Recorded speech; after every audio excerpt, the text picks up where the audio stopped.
And welcome back to Jeff and the Rabbi. Welcome back to Rabbi Friedman. I know you've been traveling all over the world. You've been to Monte Carlo, Vegas. You were on a casino tour, I think, throughout the world. That's right. That's right. And here I am. You even did all the Indian casinos. Get back to Atlanta and earn some more money because I'm wiped out. Right. Yeah, it's good. Sometimes it's good to get home. It's good to get home and get back to it. So we're back to the Jeff and the Rabbi show. Back to Jeff and the Rabbi. So here it is. It's Elul. It's September coming up here, and every time around this year we start thinking about and talking about repentance. I think that 3 weeks from today is Rosh Hashanah. Wow. Wow, that's a quick one. I think it's that time of year, you know? It is, and it is always about repentance, and that's kind of confusing thing. So I'm thinking, we got to start repenting, and this is when all my friends start sending out that mass email or the big Facebook thing that says, "Dear," and you put a little blank there, "I apologize for everything that I could have possibly done to harm you or your family this year. Please accept my apology and my personal response to you," and those things start going out this time of year. Right. And I'm wondering, it seems like a pretty easy gig. We say we're sorry for all the stuff. I don't really get the repentance thing that much. We say we're sorry, we apologize to our people, and then we go into synagogue and we Rosh Hashanah and Yom Kippur and we apologize again.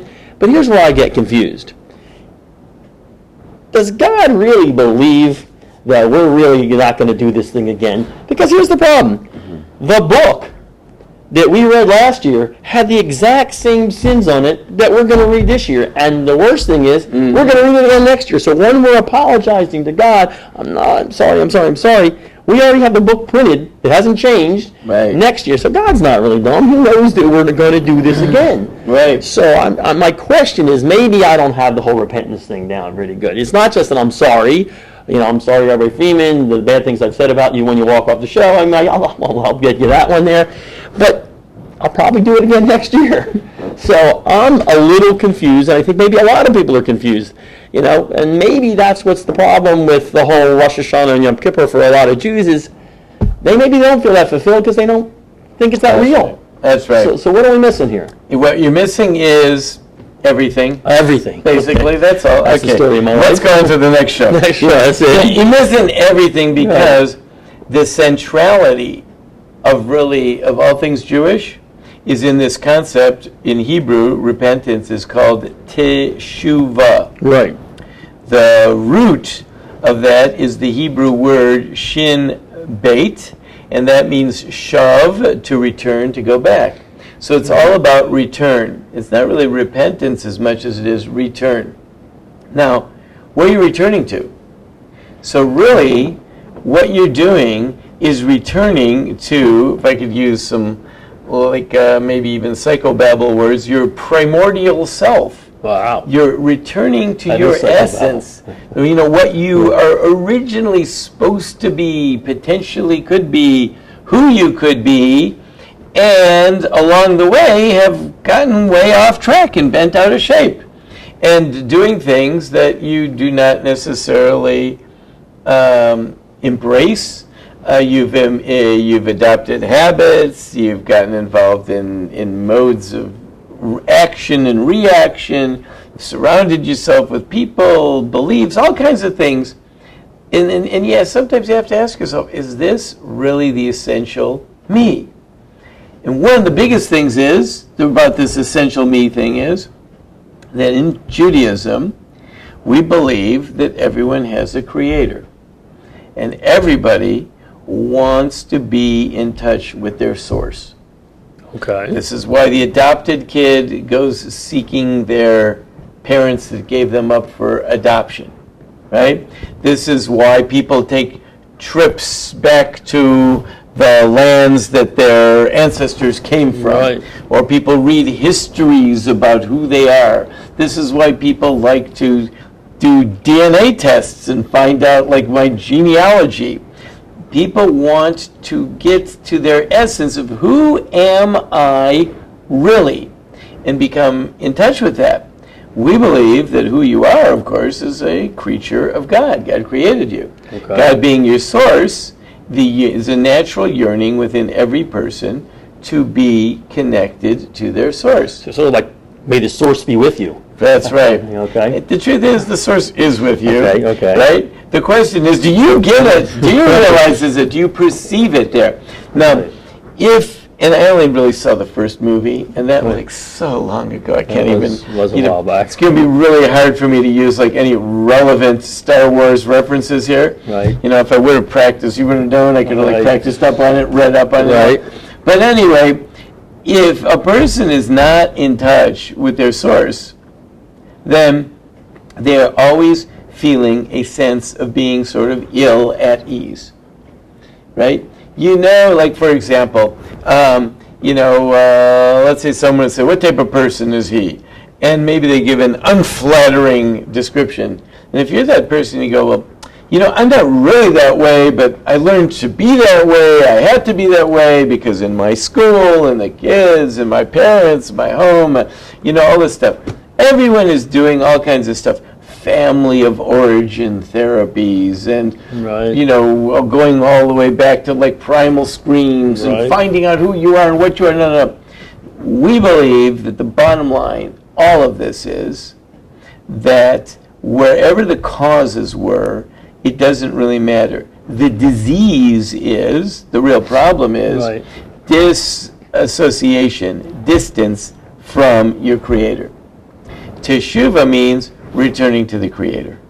That's all it really means. So all the psychobabble in the middle, as we speak of, we don't really care that much about. So bottom line, you got beaten as a child, you did whatever, and that's why you're this way.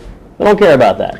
Right, and maybe being beaten as a child caused you to distance yourself from God. You might not have even understood that. Maybe you walk around with problems about God. Maybe you saw that in order to survive, I have to steal, I have to cheat. Maybe you found that the only way to find peace in life is through self-medication. Maybe you found that, the only way to get ahead in life is to grab as much money as you can and make something of yourself. Who knows, whatever were these lessons that they were, and everyone's got a whole bunch of them. Right. It doesn't matter, because all of them are really something that was grafted on to the essential me. The essential me is a person who lives life with a sense of calm and a sense of trust and a sense of joy. And those things can only come from being connected to your Creator. Like, look at that little kid, Look at that. You got a little kid, he's playing with his little blocks, right? Is he looking to self-medicate? No, is he looking for drugs, so. right? No. Is he looking to get ahead in life by amassing as much as he can? He hasn't gotten all that yet. He hasn't learned all that stuff yet. All he is a pure little kid. He wants to be in touch with his Creator. As he grows up, all kinds of things will happen. Good things, bad things, whatever it is. And they will create a sense of values, and he'll start pursuing a sense of a mode of conduct. But if it takes him away from his God, he's going to find that he's not really satisfied. He's not happy with life. And because he's unhappy with life, because he feels a sense of ease, or as many people have dubbed our society, this is the age of anxiety.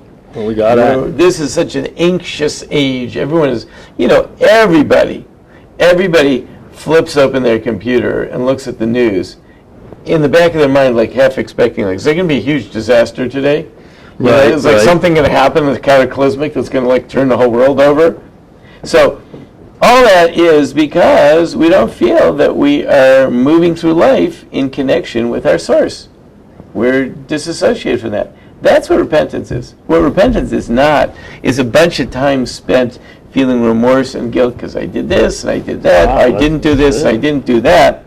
Now that might come along after we've decided that we need to get in touch with our Creator.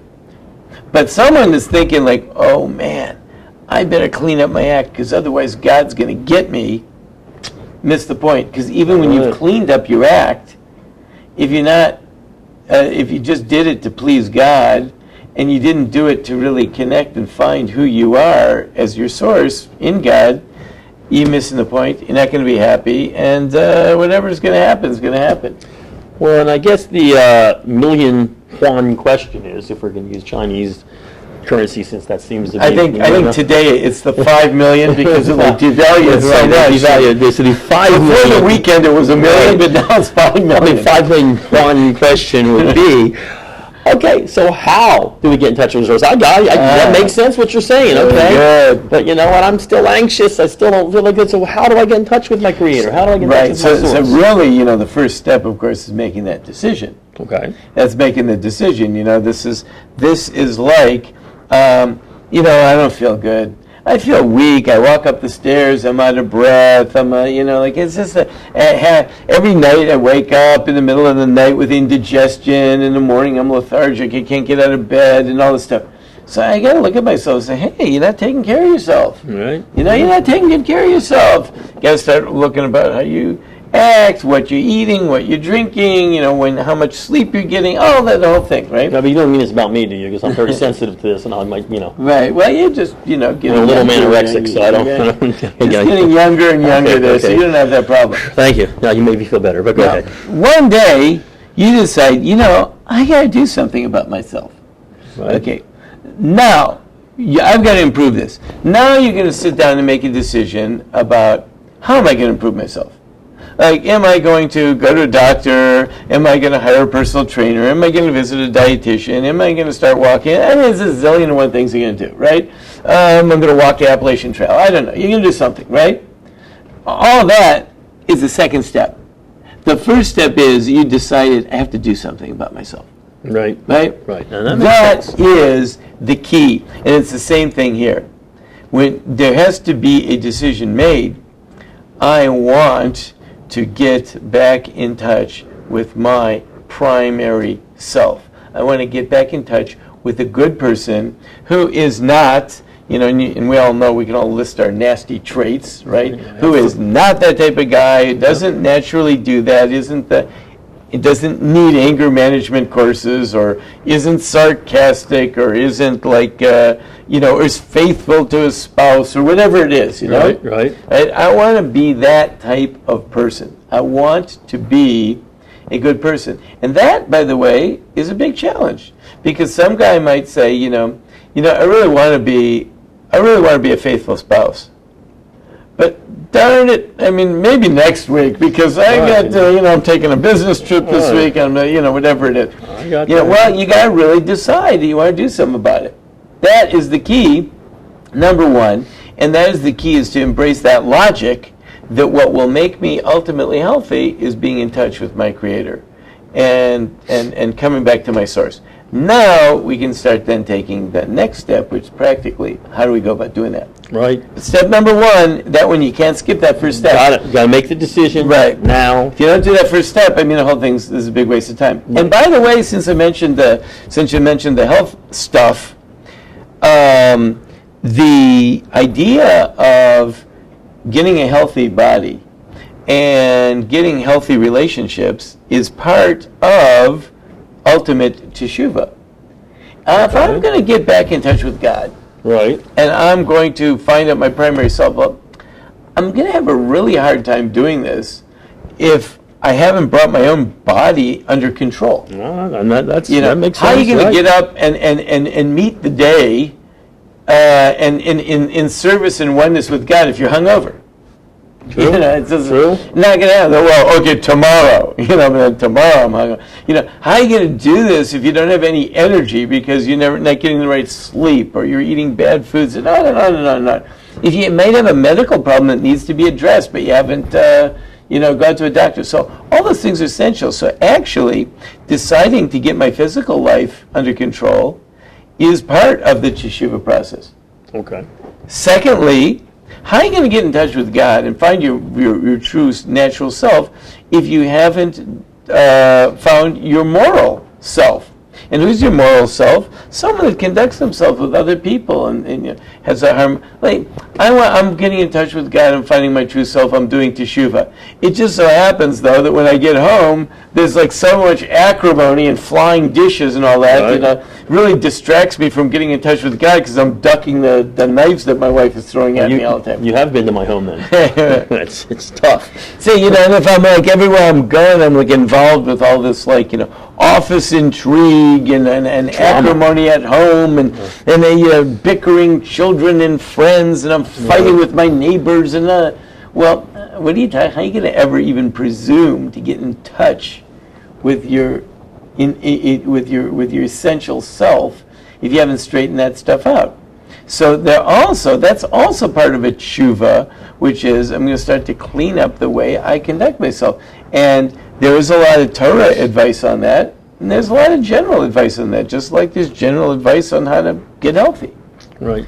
Now, ultimately, though, then we got to get to the real teshuvah, which the first two were like, I guess you'd call them preliminary teshuvahs. Get you ready. Preliminary teshuvah, but essential. Kind of stretching, getting ready to go. Right, but essential preliminary teshuvahs, right? Right, because I mean, like I said, if you don't like stretching, you know, You don't right, and then you're out, right? You're out for 6 to 8. So come on. Right. So anyway, those things are essential, and they are part of tshuva. But the ultimate tshuva is getting in touch with God. Now, God has done us a very nice favor. So He has let Himself be known. For the Jewish people, He has let Himself be known through the Torah. The Torah tells us about Him, and that's how we get to know Him, because we learn about Him. We learn about Him, and we get to know Him. And what we are supposed to do in order to get close to Him is try to emulate Him. Okay. All right. So let me give you an example. In the Torah, it talks about God's traits. And we'll just pick one for today, but I'll show you how this is a perfect example. God gives everyone the energy, the ability to function in this world. He gives us oxygen to breathe and water to drink and healthy bodies to do all kinds of things. Okay? It is not unheard of that someone takes all of that energy and goes out and sins against God. Yeah, I've heard that. In other words, you could have a heretic that takes a deep breath of God's oxygen and says, I don't believe in God exists, exhaling God's oxygen and taking another breath, right? Using God's vocal cords that He gave him, to, and on and on and on and on. And all the energy that God gave him to, deny God. It's an amazing thing, you know what? And God lets him get away with it. That's a tough Is that question. just amazing? It is actually amazing. God lets him get away with it. Now, what do you see from that? They say, well, maybe God's really dumb, you shouldn't do that. So, he could zap him. And He's not doing a lot of smiting lately. He could take him out. He out. used to smite a lot. Right. Not much smiting going on now. Send a plague, some pestilence, pestilence, kill off all the bad guys. But God doesn't do that. You know what God does? God works with him. God gives him the energy. He even gives him the energy and the ability to sin against him. God gives a person the energy and the ability to sin against God. While he is doing the sin, he gives him the energy to carry it out. Yeah. God could shut him down at any given moment. Right. But God says, no, I'll give you the energy to do that. That shows that God is really, really tolerant. All the stuff that I have done to God, and yet he puts up with me and still keeps playing it along and giving me more time, giving me more energy, and giving me more. So tolerant. So tolerant. It's amazing how tolerant God is. So, if I want to get close to God, I want to emulate him. Right. So, I look at God, I understand, and say, what do I see? I see tolerance. Okay? There you go. There's first day's lesson. That's a big one right there. Go and be tolerant. In other words, when the guy that comes up to you that bothers you and always wants to talk to you when you're leaving the building and he stops you at the elevator and as he's just talking on and annoys the heck out of you. I should be tolerant. Because I want God to be tolerant to me. I should be tolerant to him. Right. But the tolerance is not like, okay, I will stand here and listen. Count to 10 in my mind. Tolerance is really let's think about it. When God is being tolerant with me, is he bent out of shape? Is he obviously not. He's calm, right? He can't be not calm, right? He's cool with it. Yeah. He's cool. He says, you know what? He's got his issues. He'll work them out. We'll give him time. Wow. It's not for me to make him be X, Y, and Z. He's got to find his way to that. God says, I'm going to work with him. I'll give him more time. Well, if God can work with me and give me more time, so I can work with the other guy. I'll give him more huge. time. That's huge. You need time? Here, take a little time. I can work with you. You don't have to be the way I want you to be.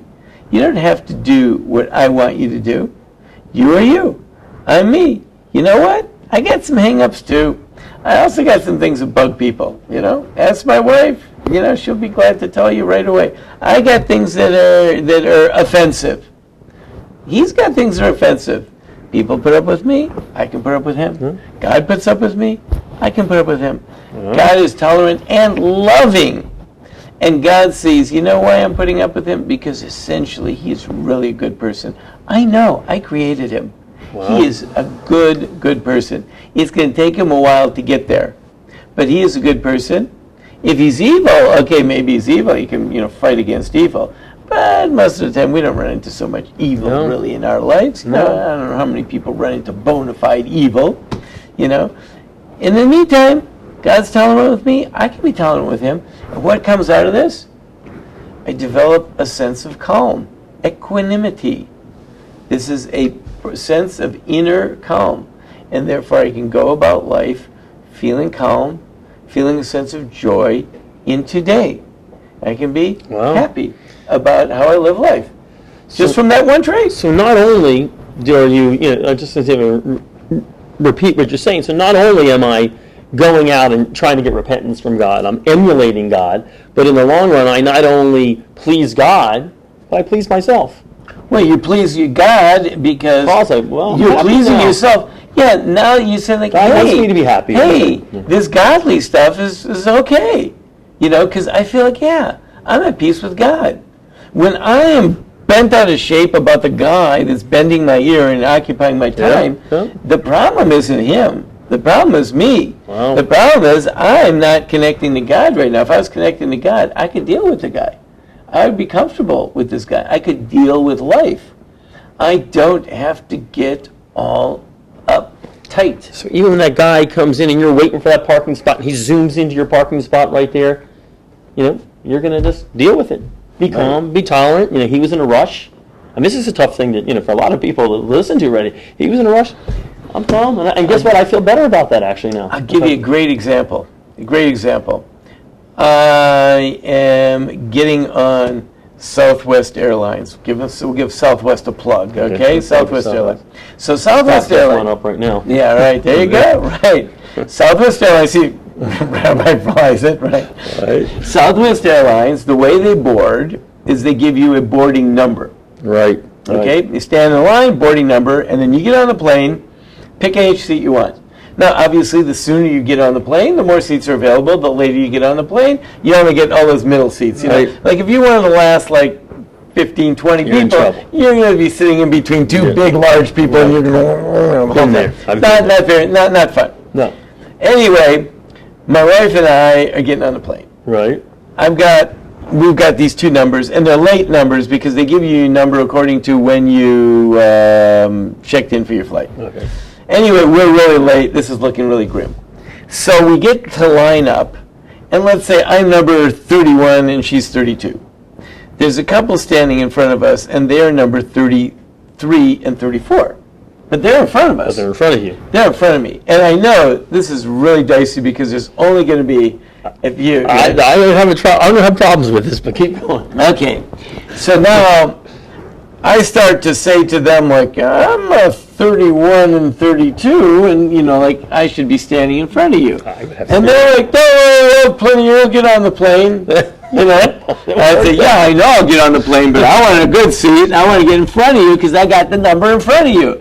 And they, yeah, you'll get on there, I'll see you, I'm so sorry. My wife is in there let it go.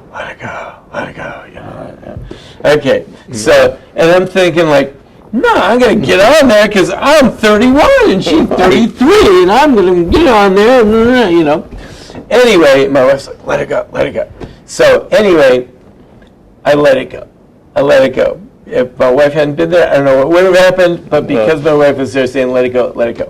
Anyway, I get on the plane. We are like the last people to get on the plane. I got to sit down, and so my wife grabs a seat, and I'm get a seat in the aisle right across the room. It's too late for getting seats together Right, anymore, right? The two people are sitting on the either side, Right. and they're obviously together, and they're talking, right? So the guy says, "Oh, well, here, why don't you sit on the aisle?" And he moves over to Right. sit next to the other person because they're talking. Right. Makes sense. So I got on like the last person on the plane, behind the people who had the number after Behind me, you. and I got a nice aisle seat. So you did pretty well there. Okay? And you know what? And I didn't get in a fight with a whole knockdown, drag out over whether 31 comes before 33 and can't you read and Right. I didn't do all that, and it all worked out. It did work out. It all worked out. What if it hadn't worked out? What if I would have been put in an uncomfortable seat? I still could have been at peace with the fact that why fight? Why quibble? What's the point? Well, I mean, it's true. That's a tough one because that situation, I have trouble with that one as well. But, it worked out. It did. So being at peace and moving through life with a certain sense of calm, I actually have found in the times that I have achieved that, rare moments when you've achieved Right. that, I've actually found that things open up all around you. Opportunities open up. I understand People that. want to be helpful. Things seem to work out. It's amazing. It's amazing. Wow. You're cruising in this bubble of tranquility, which is an Wow. amazing thing. Wow. No, I got to tell you, I mean, I'm all for it, except the last thing about the airline there. That I have a problem with. But I agree with you because I do my best to try to do the same thing. Sometimes I succeed, sometimes I don't. But no, you are a much happier person. And everything seems to work out for you actually better when you're not fighting with everyone and yourself. And Right. it seems to work out better for you. That's So right. that's the true nature of teshuva. That's Getting back Teshuvah's to who getting you back are. to that, right? Because that's the real me. You That know, is said, it. hey, the real me is not, and so many people will tell you stuff about themselves. What type of guy are you? I am a guy who tries to get ahead in life, which basically means I'll step on anyone's Right. face. But I believe in that, right? But that's not who he really is. That's not who That's I not who am. he was created to What be. I really am is a child of God, and everything. And what defines a child of God? Well, the children are like the parents, Emulate your father. right? Wow, this is a good one. This is a good pre-holiday thing. Everybody, this is your moment to get yourself ready for the holidays. All right, I like it. We'll see you next week. May the source be with you.